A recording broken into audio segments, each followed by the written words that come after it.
ఆమె కరెక్ట్ ఉంది. ఎవరైనా ఒక వ్యక్తి మరణం నుండి తిరిగి లేస్తే ఎంతో సంతోషం. కాబట్టి కొంత యొక్క సంతోషం. ఆదికాండము 3వ అధ్యాయము మొదటి 24 వచనాల నుంచి ఈరోజు మనం సందేశం తీసుకుంటున్నాం. మరి ఇక్కడ మనం చూసినట్లుగా మరి మనుషులందరూ అండి మరి ఆదమవులైతే పండు తిని పాపం చేశారు. మనమంతానేమో దేవుని మాట వినకుండా మనందరం కూడా పాపం చేసుకున్నాం. రోమపత్రిక చూసినట్లయితే అక్కడ ఇలా రాయబడి ఉంటుంది, ఏ భేదం లేదు, అందరూ పాపం చేసి దేవుడు అనుగ్రహించే మహిమను పొందలేకపోతున్నా. చాలా మంది అంటారు, నేను ఆదాం దగ్గర ఉంటే బాగుండేది, నేనైతే తినబోతున్నంటాను. కానీ వాక్యం అట్లా చెప్పట్లేదు. నీతిమంతుడు లేడు, ఒకడును లేదు. ఆ స్థలంలో మనమున్న పండే గారు మొత్తం తినేసి వెళ్ళడం మనమైతే. ఓకే, సరే, ఏది ఏమైనట్లుగా మరి అందరూ పాపం చేశారు, అందరూ కూడా పాపం చేశారు. మరి దేవుడు అనుగ్రహించే మహిమను వాళ్ళు పొందలేకపోతున్నారు. దేవుడు అనుగ్రహించే మహిమ ఏమిటి? ఆ యొక్క దేవుడి కృప కావచ్చు, దేవుని రక్షణ కావచ్చు, అది వాళ్ళు పొందుకొనలేకపోతున్నారు అనేటువంటిది మన యొక్క అధ్యయనం నుండి మనం చూసుకోవచ్చు. ఇంకా ముందుకు వెళ్ళినట్లయితే మరి ఆదమవులను దేవుడు శిక్షించాడు. మరి శిక్షించాడు కదా, నెల వదిలేయలేదు.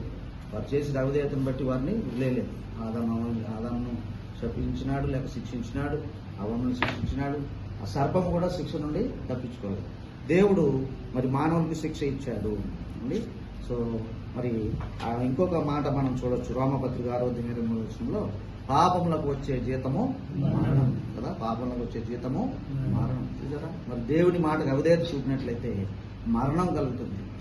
మరణము దేవుడి నుండి అది మనల్ని ఎడబాటు చేస్తుంది, లేదంటే దేవుడికి దూరమైన పరిస్థితి.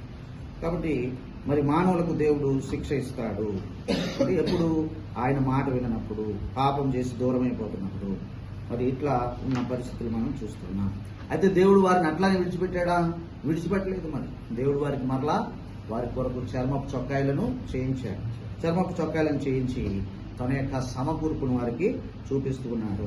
మరి ఎఫెసీ పత్రిక మరి 2వ అధ్యాయంలో ఇలాగ మనం చూస్తూ ఉంటాం, మనము మన పాపాల్లోనూ అంటే మన అతిక్రమంలోనూ మనము చనిపోయినప్పుడు దేవుడు తన మహాకృప చేత మనలను బ్రతికిస్తూ ఉన్నాడు. చూసారా, ఇందాక మనం అనుకున్నట్టుగా పాపాల్లో చనిపోయిన మనల్ని దేవుడు ఏం చేస్తున్నాడు? తన మహాకృపను చూపించి, తన ప్రేమను చూపించి మనల్ని బ్రతికిస్తూ ఉన్నాడు. దీని కొరకు దేవుడు ఏం చేశాడంటే కలవరి శిలువలో మార్గాన్ని మన కొరకు ఏర్పాటు చేశాడు.